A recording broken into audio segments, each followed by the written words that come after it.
Thank you for coming this evening. My name is Justin Stearns. I run the Arab Crossroads Studies program here at NYUAD, and I'm very excited about this evening. This is the first of 4 lectures that the Arab Crossroads program is doing with the Institute, and this year we're looking at religious diversity in Islam. We had a series of 2 lectures last year on recent scholarship on the Arabian Peninsula, and this is the first of 4 this year. And I'm very excited that it's Tariq al-Jamil. I'm excited. Let me tell you about Tariq, and then I'll tell you exactly why I'm excited. So Tariq is an associate professor of religion and Islamic studies at Swarthmore College, an institution with which our own has some small connection. His research has in the past focused, and currently, on Shi'ism and intercommunal violence, religious dissimulation, the transmission of knowledge in medieval Islam, and gender, sexuality in the body in Islamic law, and social practice. He has a book which is out now, and which you can get, called Power and Knowledge in Medieval Islam, Shi'i and Sunni Encounters in Baghdad. So when I first started teaching in the field of religious studies myself, and I taught for 5 years at Middlebury College before I joined NYU, I was teaching a class on Shi'ism and the relationship between Sunni and Shi'i communities throughout history. And I tried to find, as best I could, material to help me understand the details and the nuances of the interactions of these communities in the pre-modern period, and it was very, very hard. One of the few people I could find who was writing at that time on this subject was Tariq, whom I had briefly known at Princeton, where we were both graduate students.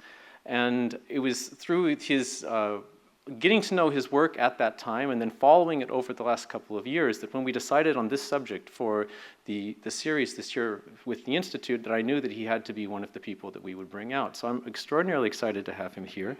And he will be speaking to us this evening on Anachronisms and Retrojections, Shi'i-Sunni relations in context. So if you could all welcome Tariq with me. Thank you very much. Thank you very much, Justin, for that very generous introduction. And thank you very much for inviting me. I am very, very happy to be here. It's quite an honor. It's my first time in Abu Dhabi, and I am just very excited to be here with you tonight. So I'm going to talk to you about Sunni-Shi'i relations in context. And what I'm hoping to do is provide a model for you to begin to think about the nature of these communities as they developed over time, and focusing in on the past and the development of the communities, but with a sense to how to understand to some of the developments that we are seeing now today.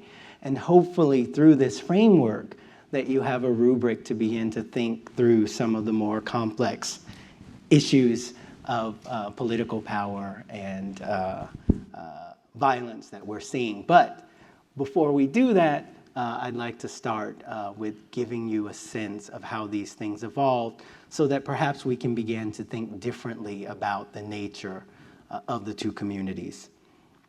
So the actual coexistence of the Sunni and Shi'i communities is perhaps the oldest and most enduring division within Islamic societies.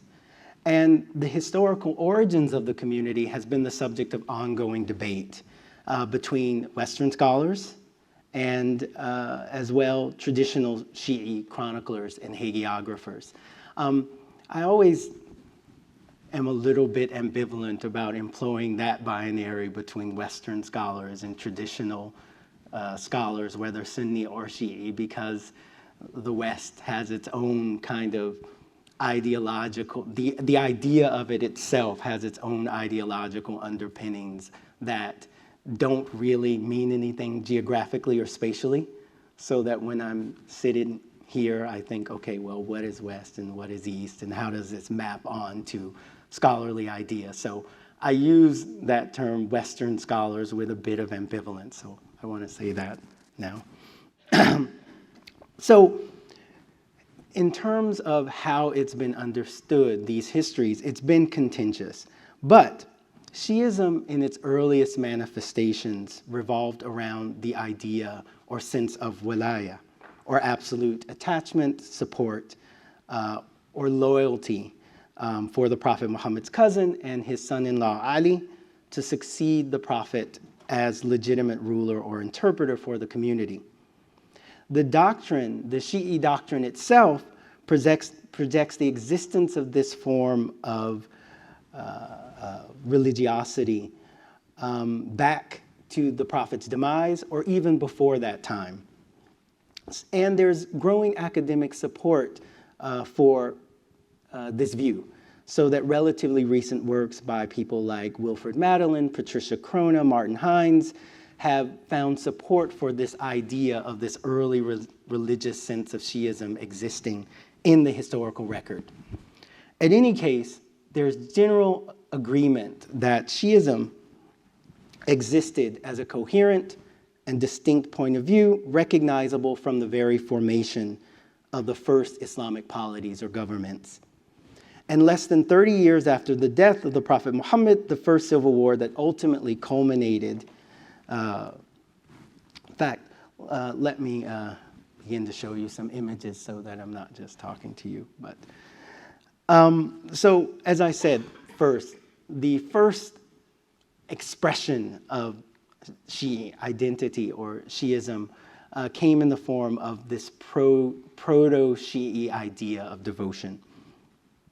Now, there is general agreement that Shi'ism existed as a coherent doctrine from this early period. However, Islamicists have tended to ignore this early religious dimension of Shi'ism and try to reduce it mainly to conflicts revolving around the nature of the office of the Khalifa, or the representative to the Prophet Muhammad, or rather even simply to personal allegiance to Ali and his descendants. And scholars have tended to anachronistically treat Shi'ism, that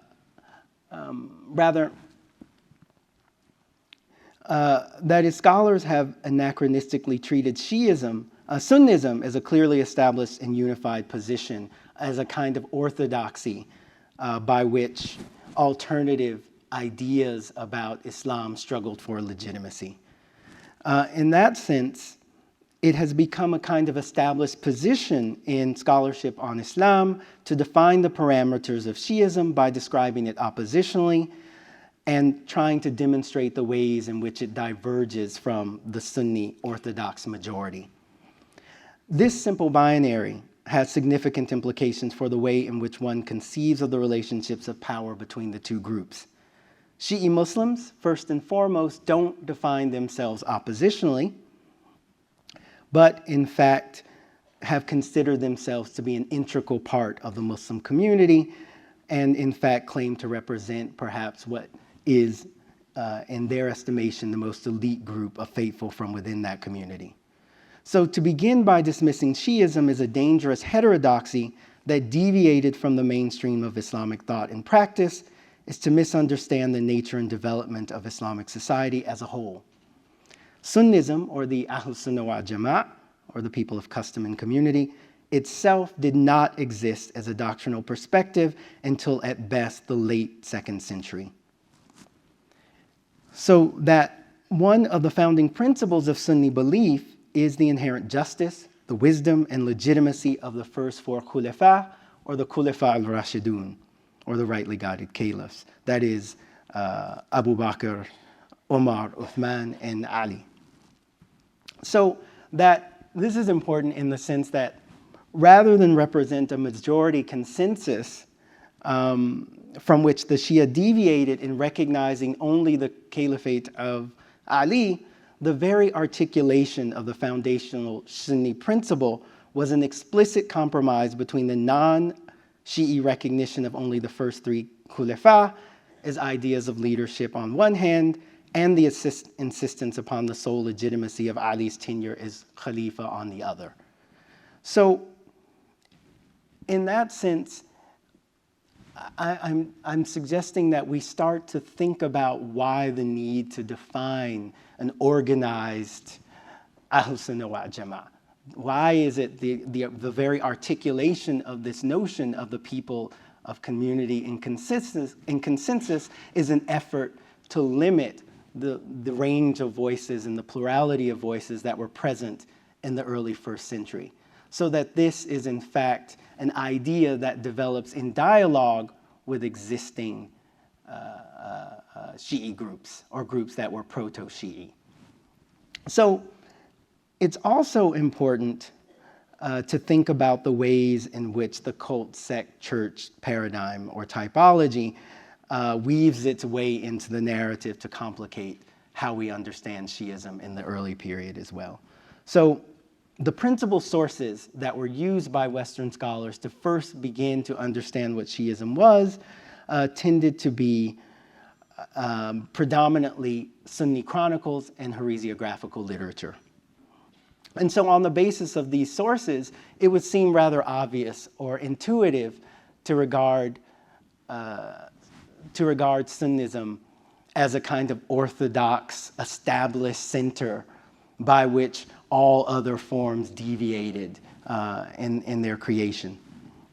And so on the basis of these sources, the first Western scholars to begin to think about the question of the Sunni-Shi'i distinction ultimately decided on the basis of their predilection for Sunni materials that in fact this was the grand narrative of Islam. And what I mean by that is that there are lots of issues at play.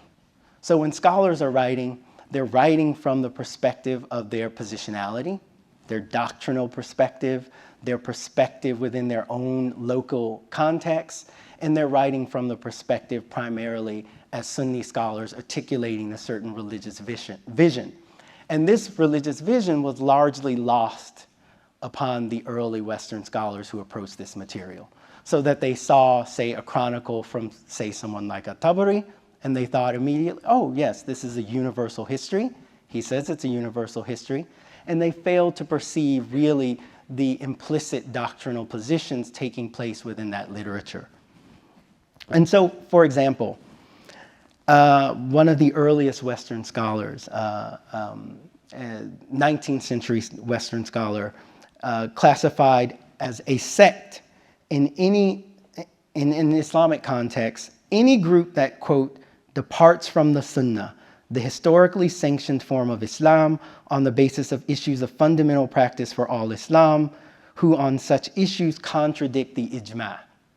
Now, this was written in the turn of the 19th century. And when one thinks about this, that the theological predilections and analytical categories employed by the founding fathers of the academic study of Islam in the West in particular, that nearly 100 years after Goldziher first wrote those words, Western scholars continue to rely on Sunni polemical sources and heresiographies as the method for gaining inquiry into the religious worldview of Shi'ism. So it's important to recognize that the reliance on largely hostile Sunni sources and heresiographies in particular may lead one to overestimate the importance of the Ghulat, or the more extremist fringe elements among the Shia, whose views tend to be given far more attention within these sources than they actually were in terms of their actual social importance at the time that they were written, and certainly were less influential among their contemporaries than they are now because they've been given new life in this form of literature. So Goldziher, in fact, goes on to refer his readers to precisely these kind of polemical sources to argue that, quote, proofs that Shi'ism was a particularly fecund soil for absurdities suited to undermine and wholly disintegrate the Islamic doctrine of God.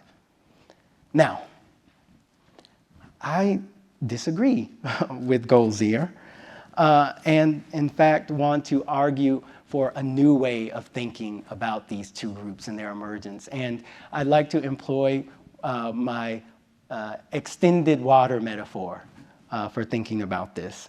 So I would argue that a more elucidating framework for thinking about the two major divisions in the Islamic community is to recognize Shi'ism and Sunnism as two branches or streams of thought in Islam. And they are, of course, of varying size, obviously. But both can be regarded as authentic expressions of Islamic piety. These streams should not be envisioned as proceeding in paths of clear divergence from one another, but rather the two converge at many points, both intellectually, politically, and historically. And it becomes clear upon detailed examination of and analysis of heresiographical and polemical literature from both sides that it's not a matter of two streams progressively subdividing and dividing into small rivulets of thought, but rather the Sunni-Shi'i dichotomy is more accurately compared to a series of small tributaries which ultimately coalesce into two large streams that we recognize today as Shi'ism and Sunnism. So that this takes place as a kind of fluid discursive engagement such that we end up with what we recognize as to be these two distinct groups today. So that with relatively few exceptions, Sunni-Shi'i relations tend to begin with the formative period of the Islamic community, more specifically with the struggles of the community following the death of the Prophet Muhammad. Now, the skewed emphasis on origins has led largely to the kind of an ignoring of developments that happened subsequent to this.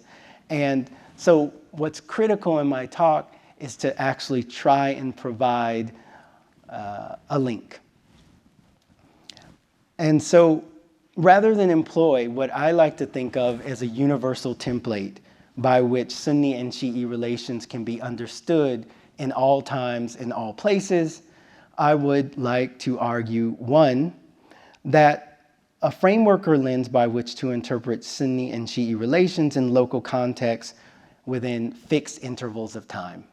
Okay, so that we shouldn't attempt to, do what I see often on the news in the US, which is to look at the groups and start thinking about this primordial conflict that's been raging in all times and all places, going back to this fundamental founding moment in which the decision was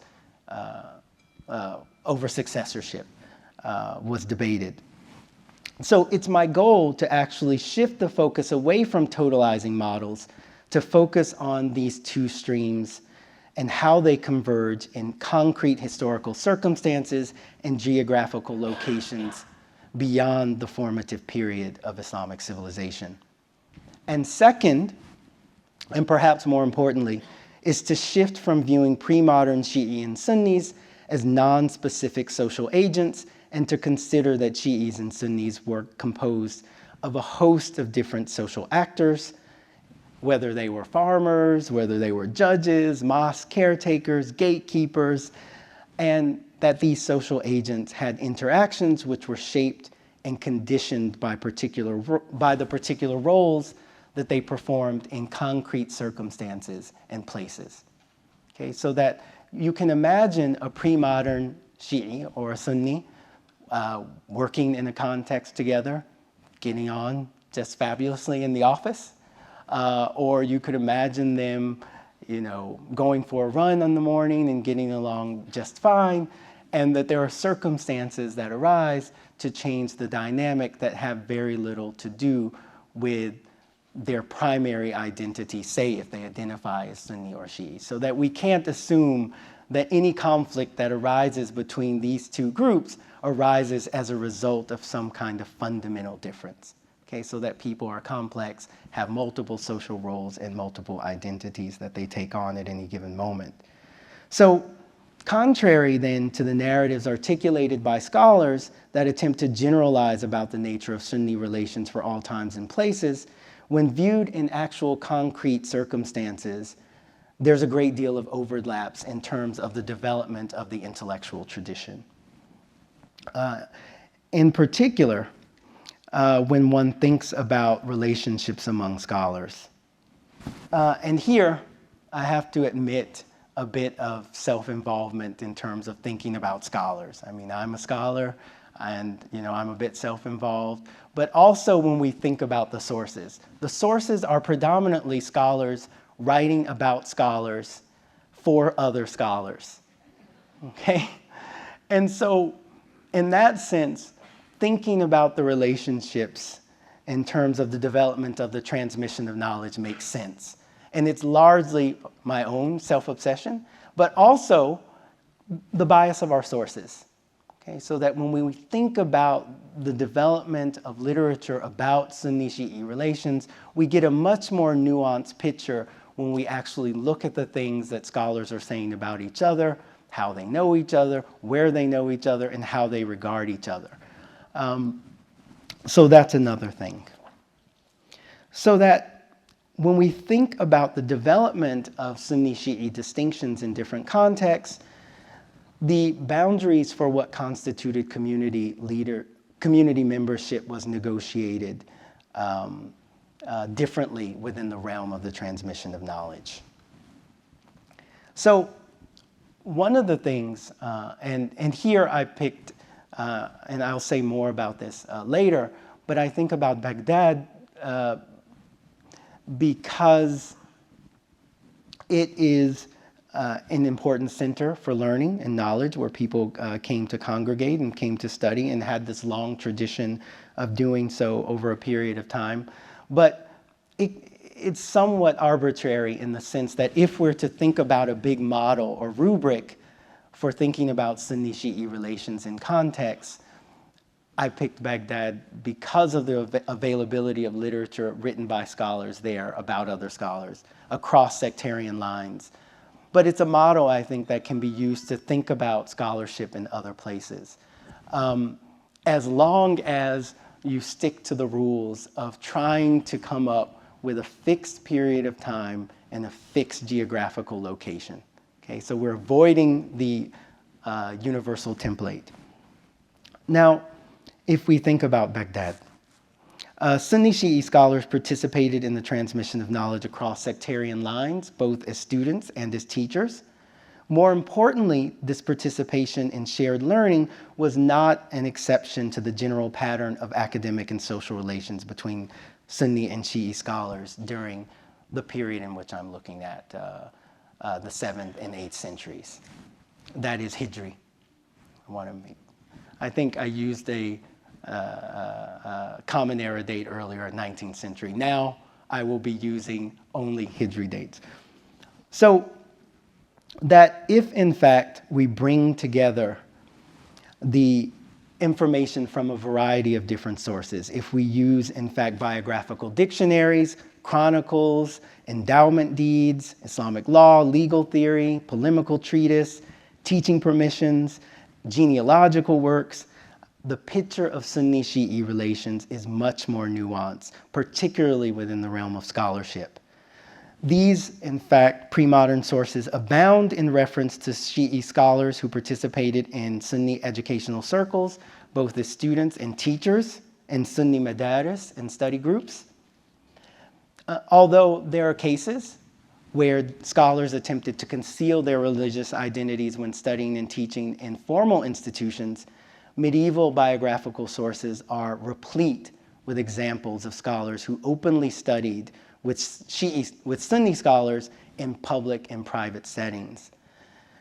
In fact, my examination of one of the most important biographical sources from the period, Kamal ad-Din Abdul Razak ibn al-Fuwati's Mu'ajam al-Adab, indicates that nearly half of the individuals recorded can be identified as Shi'is by supplementary genealogical evidence, many of whom had studied with one or more Sunni teachers. So that scholars writing on the transmission of knowledge in the medieval Islam have demonstrated that prior to and as well after the invention of the Madrasa as a formal institution of learning in the 5th century, that personal instruction continued to be conducted by individuals in private and informal settings. And most notably among these scholars are Jonathan Berkey and Michael Chamberlain, who showed that there is this general pattern of informality in acquiring knowledge in the pre-modern period in terms of what we think of as Muslim education. And that's allowed for a greater degree of fluidity between people who identify themselves as Sunni and Shi'i. So that in characterizing the personal nature of Islamic learning in 5th century Baghdad, George Makdisi says, quote, institutional structures of education, rather madrasas, masjids, khanakas, were endowed by individual. See, I have this problem. I'm reading English language plurals with S's, and I'm converting them into Arabic plurals because I'm this way. At any rate, I'll just read the quote as is. Institutional structures of education, whether madrasas, masjids, khanaqahs, were endowed by individual founders in their capacity as solvent individuals. The Islamic law of waqf makes provision for endowments by individuals and not by state. He adds, quote, principally established according to juristic affiliation of their benefactors, madrasas tended to be exclusive institutions, admitting students who belonged to one or more juridical madhab to the exclusion of all others. A student who enrolled received a stipend from the endowment funds of the madrasa and had to declare affiliation with a particular Sunni madhab. So if one thinks about this and one actually looks at the endowment deeds, Sunni madaris beginning in the 7th century that included all 4 Sunni madahib, for instance, al-Mustansariya in Baghdad established in 631, one sees that the requirement to declare an affiliation with a particular Sunni madhab was not applicable to non-resident students. Okay, so that if in fact you didn't live within the madrasa, you did not have to declare what your doctrinal affiliation was. And this suggests then that one of the possible, this would in fact suggest one of the possible reasons that Shi'i scholars opted to conceal their religious affiliations when living in Sunni institutions as resident students. Okay, so that otherwise we see a greater degree of openness. And a number of scholars have argued that the founding of the madaris as an exclusive institution for all 4 Sunni legal schools was indicative of developing a kind of pan-Sunni policy in Islamic education. However, few have suggested reasons for this change. The 5th century is often inappropriately, I think, called the Sunni revival and considered to be a period in which Sunni scholars sought to establish a unified Islamic community by blurring the lines between their various intellectual traditions and delimiting a commonly accepted form of Sunni Islam. Some even propose that the Sunni revival was not only a period where major steps were taken in the consolidation of Sunnism and the dissemination of its religious institutions, but also a time when the fluid society of the learned ulama began to emerge as a more defined and exclusive group. And if one attempts to accept the argument that the madaris functioned as institutions intended to develop the kind of ideological cadres for the alleged Sunni revival, one is left only to speculate about why. Okay? Why was a Sunni revival necessary? It's my contention that the Sunni madaris were often responses to increased presence and participation of Shi'i scholars in the broader informal structures for learning, and acted as a kind of mechanism for competition for patronage, as well as social and academic prestige. So even the idea of a kind of corporate, collective Sunni madrasa has an underpinning of Sunni-Shi'i discursive and intellectual engagement. So through the examination of personal connection between Shi'i and Sunni students and teachers that took place both within and outside of the madrasa system, in this context in 7th and 8th century Baghdad, we see that scholars were able to forge relationships based on dialogue and exchange, common social network, and models of learning that tended to transcend sectarian division. And the transmission of knowledge in and around Baghdad, in particular during the Mongol conquest, as in other periods, rested largely on the reputation of individual scholars as opposed to collective institutions. So that who one studied with was inherently more important than the actual physical, spatial location in which studying was occurring. So biographical dictionaries and ijazat, or teaching authorizations, provide very little information about where individuals studied, but preserved extensive information about the individuals who served as their teachers. So that in this context, long prior to the period in which we have the reification of degrees and formal qualifications, it's easier to see the ways in which Shi'i and Sunni life, in particular intellectual life, were interrelated. So the actual form of symbolic dialogue, rather symbiotic dialogue between Shi'i and Sunni scholars in Baghdad went beyond simply people participating under the guise of dissimulation or taqiyya. Rather, Shi'i and Sunni scholars engaged in the transmission of knowledge in areas that were not doctrinally specific quite openly, even within institutional contexts, such as scholars studied grammar, logic, recitation of Quran together. And Shi'i and Sunni scholars often study the same books in these fields without tension or conflict. And the so-called Greek sciences, mathematics, astronomy, philosophy, and medicine, often referred to as the ulum al-aqliyya or rational sciences, were usually taught outside of the madrasa and were principally established as an institute that the madrasa, which became principally an institution for instruction in law. So students who pursued studies in these fields were not required to claim affiliation with a specific legal school to gain access to the school, nor were they required to claim connection to a particular Sunni or Shi'i tradition to receive financial support. So the relative informality of studying these subjects in private homes and in non-institutional contexts, and the doctrinal neutrality of these disciplines provided many opportunities for Sunni and Shi'is to interact as colleagues. And contrary to the kind of polemically charged fields like hadith or Islamic law or the traditional sciences, the ulum al-naqliyya, the so-called rational sciences were largely open. So that is, if in fact you think about this rising dimensions of studying together collectively, there is this idea that the so-called rational sciences in informal settings challenges the dominant paradigm among modern scholars of medieval Islamic social history that emphasizes the way in which madrasas dominated the sphere of Islamic education. Moreover, it counters the assumption that by 7th and 8th centuries, the Shi'i ulama had succeeded in establishing, the Sunni ulama had succeeded in establishing a consensus or ijma.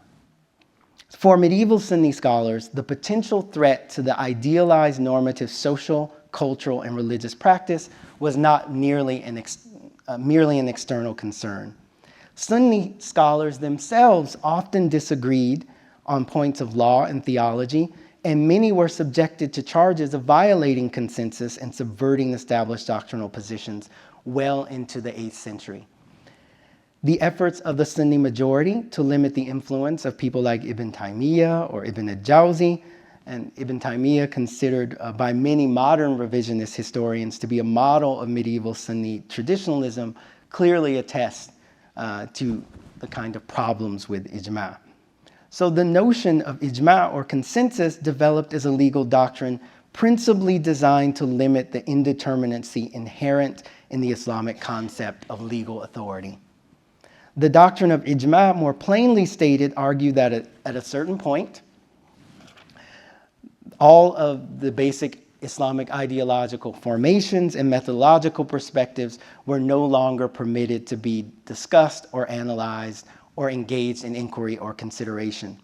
So that the idea was that once a consensus was reached on an issue, that issue was considered permanently resolved.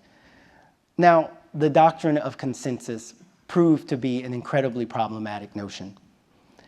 Although the majority of Sunni scholars of Islamic jurisprudence to some degree accepted the notion of consensus, they disagreed on whose consensus counted, whether that was the companions of the Prophet, the consensus of the jurists, or the general community. They also disagreed on whether the consensus of all jurists should be counted, or whether the jurists of a specific geographical location, or only the jurists with a specific set of qualifications or prerequisites. They also disagreed on how to verify a consensus. For instance, whether the silence of a jurist on a particular issue could count toward the consensus. In addition, they disagreed on whether the consensus of one generation binds a subsequent generation. More importantly, the majority of jurists recognized that refusing or denying the existence of a consensus did not establish one as a kafir or unbeliever. So the contested issues surrounding the doctrine of consensus ultimately meant that ijma largely functioned as a rhetorical device in polemics among various schools, most prominently in debates between Sunni and Shi'i scholars. Okay, so that here consensus is so indeterminate that it is a function of trying to compete in a world in which things were considerably much more open than we tend to think about them. And in fact, the overemphasis on consensus itself blurs, in fact, all of these realms in which Sunni and Shi'i jurists and scholars even working in other fields not only tolerated each other, but studied, lived, and knew each other in a situation of relative cooperation. In fact, one study, one fairly recent study, do I say his name or not? Sure, why not? By a colleague, Devin Stewart, argues that in order to participate in the Sunni legal system, that one had to declare in a specific moment affiliation with a Sunni madhab. However, the work itself doesn't provide evidence to suggest, in fact, what affiliation with that madhab would have constituted affiliation with that madhab in a particular context or any specific place or region. So to simply say that one had to be a Sunni to be legitimately present in an institution that was patronized by Sunni without talking about what that would actually entail physically, what that would entail in terms of the basic aspects of social life. How does one actually dissimulate with one's body? How does one perform Sunnism? How does one perform Sunnism differently in, say, the UAE than one performs Sunnism, say, in Oman? So these are important issues that have to be considered when making arguments about the nature of Sunni-Shi'i relations in context.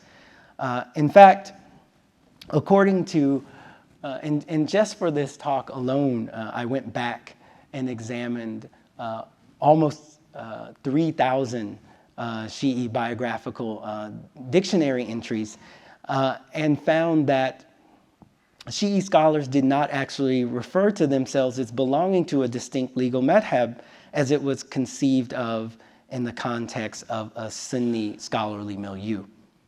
Contemporary Shi'i and Sunni sources refer to Shi'i scholars as belonging to a kind of undifferentiated, quote, Shi'i madhab, rather than the technical term Jafari, which later came to denote the Imami Shi'i legal school.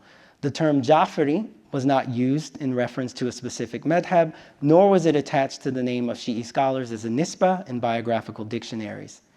Hence, this may suggest that Shi'i legal identity was still in its formative stages, and Shi'ism and the undertaking the study of being Shi'i and undertaking the study of Sunni law, and particularly Shafi'i law, were perhaps not mutually exclusive during the 7th and 8th centuries, as other scholars have maintained.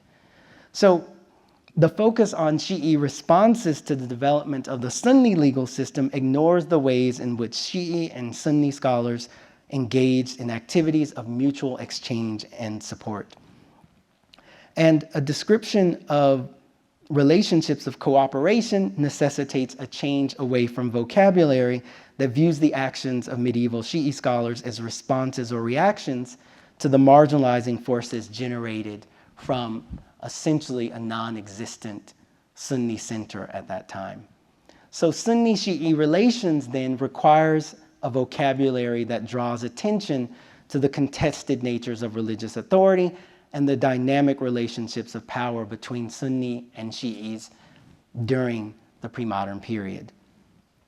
In addition then, the evidence from the rational sciences, as I discussed earlier, argues then that there weren't really these kind of exclusionary norms over religious interpretation that Shi'i ulama were forced to accept, but in fact, this was a time in which there was a kind of set of discursive exchanges in which Shi'i ulama began to incorporate into scholarship principles adopted from Sunni disciplines, as well as it going the other way. So for instance, it was during this period that Najm ad-Din al-Jafar ibn Hassan al-Hilli introduced into Shi'i jurisprudence theories of ijtihad and taqlid, which he borrowed from Sunni works. Although Shi'i hadith actually constitute a distinct corpus from Sunni hadith in some ways, since Shi'is recognize traditions attributed to any of the 12 imams, as well as those that go back to the Prophet himself. During the 7th and 8th centuries, people like Jamal ad-Din ibn Tawus and Ibn Muntahar al-Hilli adopted a form of hadith classification that resembled Sunni science of hadith classification. So that while Shi'i works were modeled on Sunni antecedents, they were often comparative works that challenged and reinterpreted Sunni concepts, in particular Sunni concepts on legal theory. So it's clear that there was this kind of symbiotic dialogue taking place. Now, I could, in fact, give you lots more examples of this, but let me get back to my essential point. My essential point is that relationships between Sunni and Shi'i scholars, in particular as they developed in shared contexts of learning, are important in thinking about the general connections between Sunni and Shi'is, in the sense that it challenges the retrojection of boundaries between Shi'i and Sunnis in the historical past, and highlights the dynamics between the two communities across time and place. Second, research on pre-modern Shi'i and Sunni relations directly challenges the widely held notion that, in fact, Sunni scholars successfully established a consensus whereby all other Islamic religious expressions can be viewed as divergent. Hence, it illustrates the contested nature of religious authority in concrete social situations and historical circumstances. Moreover, it provides a reconception of the major divisions in Islamic civilization that draws attention to both the multiplicity of ways in which Shi'i and Sunni scholars were and continue to be linked to each other. And lastly, it contributes to the academic study of Islamic religion by demonstrating the possibilities posed by using certain religious studies methodology to interrogate the master narratives and selectivity of forms of selectivity inherited from previous generations of Islamicists. So ultimately, coming back, I talked to you for quite a bit about ways of thinking about Sunni-Shi'i relations, frameworks for thinking about the distinctions that imply symbiotic relationship, that require understanding the development of the two communities in terms of basic ideas about identity formation. And I think in some ways, just thinking now, it can be summed up, I think, much more simply by this process of identity formation. Who are Sunnis and Shi'is? This process of collective engagement was the production of identity through engaging with the other. I know who I am because I'm not you. Who are you? Well, tell me. I'll tell you who I am. This is the process in which this basic Sunni-Shi'i distinction emerged within the intellectual sphere. And for the most part, we see still as a function of our contemporary world. And so how do we understand the nuance and those articulations, I think, is the key to thinking about what's happening at present between Sunni and Shia. So you look at concrete circumstances. I spent a lot of time trying to frame why Baghdad was important. And I said very little about the fact that Baghdad, at the time that I began this study, was under Mongol occupation, and it was on the eve of Mongol conquest. So when you think about all of these nice relationships of mutual cooperation that I described, you see that the presence of a kind of other in this context facilitated a certain kind of intellectual engagement as well. So someone who came to power, engaged in patronage, actually not unlike what we see here at NYU Abu Dhabi, where patronage is not specifically linked to one establishing a kind of doctrinal position, but a relative indifference to this produces new kinds of intellection and new forms of knowledge production. And so that's what we witness in the examples that I gave, but we also see a turn in the modern world where something is happening to precipitate a redefining of what the boundaries between Sunni and Shi'i are, and we can ask ourselves what those things are by essentially applying the methodology that I articulated to you, thinking about time-specific examples, geographically specific examples, and examples that consider the multiplicity of roles between the social actors involved. And then we can get this nuanced picture of what Sunni-Shi'i relations looks like in context, without projecting onto it the baggage of the first century and disagreements over Ali's caliphate, or even making that the central issue. Thinking about Sunni and Shi'i people as complicated people taking on multiple social roles in the world and how those roles intersect or engage. Actually, I'm now thinking about an example of a person I met just before the talk who talked to me about being a product of marriage between a Shi'i father and a Sunni mother, and how that dynamic itself plays out. And this is another example of to think about what kinds of things precipitate conflict or violence when the essential relationship is ideally cooperation. That is, if you're married, presumably you cooperate at certain times.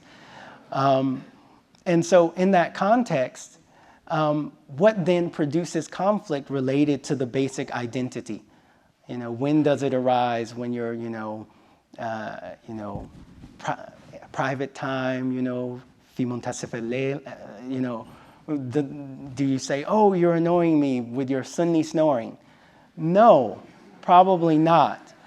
And so we have to think about how these things often become a kind of canvas for the projection of a host of other social and political issues that may have nothing to do with these basic distinctions. With that, I will open it up for questions.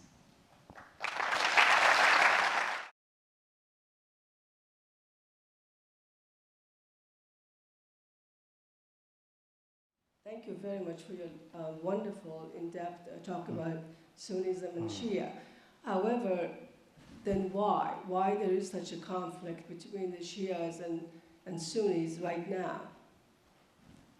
Okay. Okay, let me begin by saying, in order to answer that question, I would have to know where and when.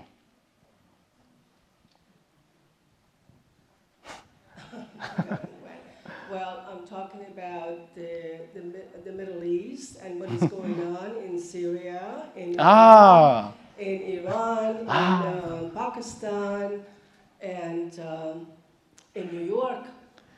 Okay, well, you know, that's a big question, so I would have to take them one at a time. And so, as I tried to do with this model, which is to get you to think about the specific conflicts that are taking place within these geographical contexts, and for the most part, it has something to do with a specific political intent, competition for resources. It has to do with, it all depends. I guess I'll just take Daesh. I'll take Sham first, I guess, because it's the most common one. And I mentioned in my talk that this idea of making takfir was so abhorrent to pre-modern scholars that now today people are doing takfir like, you know, saying hello. But the thing with Daesh is it's not exactly clear what they want, but what we do know is that it is an ideology of power, and it is an ideology of power that is most commonly and actively engaged in symbolic violence against the proximate other. So that it has something to do with a frustration, and perhaps a general frustration with people in the West, is, you know, the great mythical imperial power in the West. But then the violence is enacted against the proximate other, against Shia and other religious minorities and so on. So in that context, I would say it's not clear exactly what the source of their rage is, since they haven't been very good at articulating it. But what we do know is that that violence is unproductively directed against, perhaps not at the targets of their frustration. And it's being directed at the people that they have the resources and the drive to enact it against. It's a kind of symbolic violence brought on by a certain kind of much more profound, I think, political impotence and weakness. And so Sunni-Shi'ism is simply the language used to respond to that particular frustration. And I can't say what that frustration is until they actually say it. Okay? And that's just one case. I mean, I only took them because they're sort of the one that's on everyone's mind right now. My question has to do with what you said in your conclusion. And so I think that a lot of people can argue that Shia began as a political movement more than it was a religious one. People tend to argue that, yes. Yes, and so my question is, to what extent would you say that, I mean, I think it has to do a lot with the conflicts now between Sunnah and Shia, and, you know, the conflicts are all about politics. So to what extent would you say that Shia is actually related to politics? I think that both Sunnah and Shia are related to politics, and I don't think they're any different in terms of their relationship to politics. I tried to emphasize in my talk that the idea of a kind of established Sunnism that was an entity by which the Shia emerged and expressed a political grievance was simply not the model that occurred. That, in fact, I argue that you have two groups trying to figure out what the boundaries for participation in the community would be, emerging simultaneously, both expressing political aspirations. And so, to the extent to which I can answer the question, I think that they're both equally political and both equally not political. In the country that I grew up in, Pakistan, it has seemed to become irrelevant for us in the 80s and 90s. And in that area, I think Shias and Sunnis have married each other for centuries, etc. However, in the last 10 years, we've felt that self-awareness amongst people about this identity of Shia and Sunni, mainly, and the young people who've seen that time period before these news reports, feel it's all the media that's fed that kind of awareness amongst groups, because now deaths are reported as, oh, so many Shias and Sunnis died in a conflict, rather than as so many people, killed by a terrorist group, etc. So what are your thoughts on this kind of modern, overdose of media channels everywhere feeding kind of reports based on sectarian groupings, feeding this division rather than, I don't have no doctrinal, I think those are irrelevant for me or my Shia friends to even discuss or think about, but yet we know that these conflicts are happening around us, and that whole division is because of news reports that we watch, I think. Yeah, I don't think it's just news reports. I think that, as I said in my talk, scholars are also guilty of this.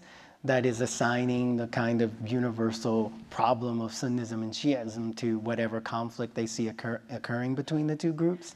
I think the real challenge is to see what is at the root of the conflict that allows violence to be enacted against another person based upon this distinction. That it has meaning because people are saying that I'm behaving violently towards you because you're Shia. But the real question is, how do you get to what they really mean in terms of who and why they're enacting this violence?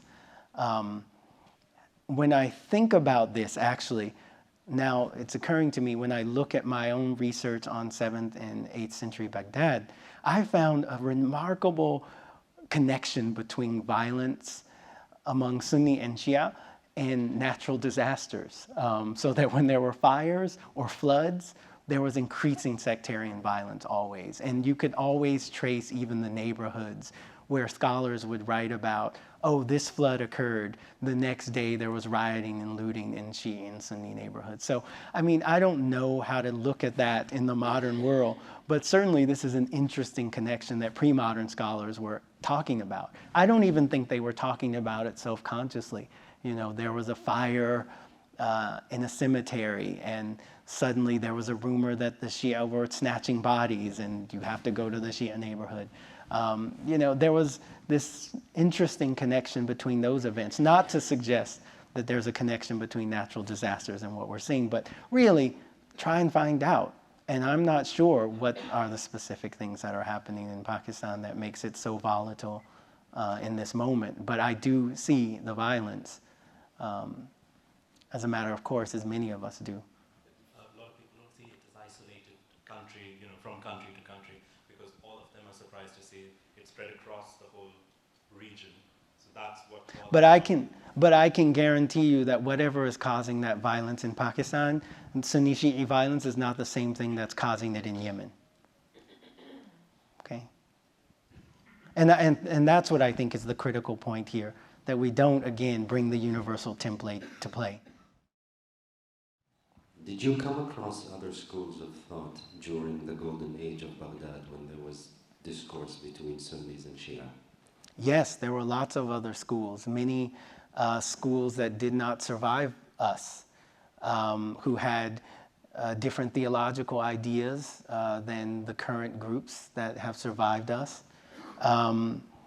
And what happened to those groups in terms of this overarching distinction is an interesting one, because I think a lot of emphasis in the pre-modern period is placed on the conflict between Sunni and Shi'i. But in fact, there's a lot more involved than simply that, especially within the realm of theology. But I've thought about this question, and I think that there's a general lack of interest in theology in the modern period. And by theology, I mean ilm al-kalam and the kind of official theology. There aren't a lot of mutakallimun around. And that, for that reason alone, we miss some of the nuance and subtlety that were coming from groups who can neither be considered Sunni or Shi'i. By the way, if I do anything at the end of this talk, is I hope to encourage people to not say Shia and Sunni, and to be consistent and say Shi'i and Sunni, and use the plural and the plural parallel. It's just one of my things, because it has the inherent consequence of, I think, othering Shia in a way that we don't even really think about, because it's like Sunni is always, applied as a nisba, as a singular, and then Shia is this kind of amorphous plural that you can use to even refer to single individuals. So there's something about even the language of that that bothers me. It's Shi'i or Sunni or Sunnah or Shia. Please.